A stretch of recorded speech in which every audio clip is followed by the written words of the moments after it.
તો એક हामी નેપાળના એનજીઓના જે યુવા નેતા છે સુદન ગુરુંગ તે આનું પૂરી આગેવાની કરી રહ્યા છે। हामी નેપાળ એનજીઓના ફાઉન્ડર છે સુદન ગુરુંગ, જેમના કહેવા પર એક આ મંચ તૈયાર કરવામાં આવ્યું છે અને તમામ યુવાનો તેમની સાથે જોડાયા છે। યુવાનોનો ગુસ્સો ઓળખી તેને એક મંચ આપ્યું છે અને આ ગુરુંગ જે છે સુદન ગુરુંગ તેમને યુવાનોને એક મંચ આપ્યું છે અને સમગ્ર નેપાળમાં જુદા જુદા નેટવર્ક મારફત આ રોષની જ્વાળા ભડકાવવામાં આવી છે।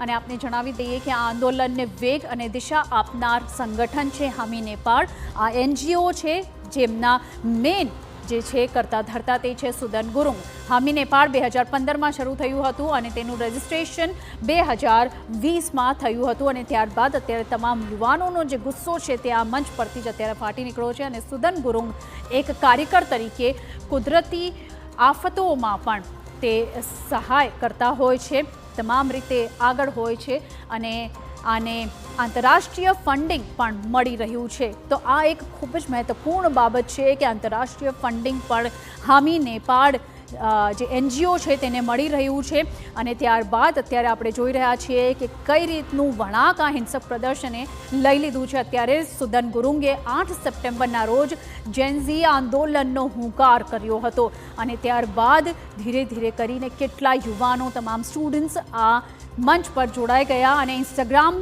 પોસ્ટ કરી હતી કે ભાઈઓ બહેનો 8 સપ્ટેમ્બરના દિવસે આપણે અવાજ ઉઠાવીશું। ઇન્સ્ટાગ્રામની એક પોસ્ટથી જ હજારો લાખો યુવાનો જે છે તે આ વિરોધમાં જોડાઈ ગયા।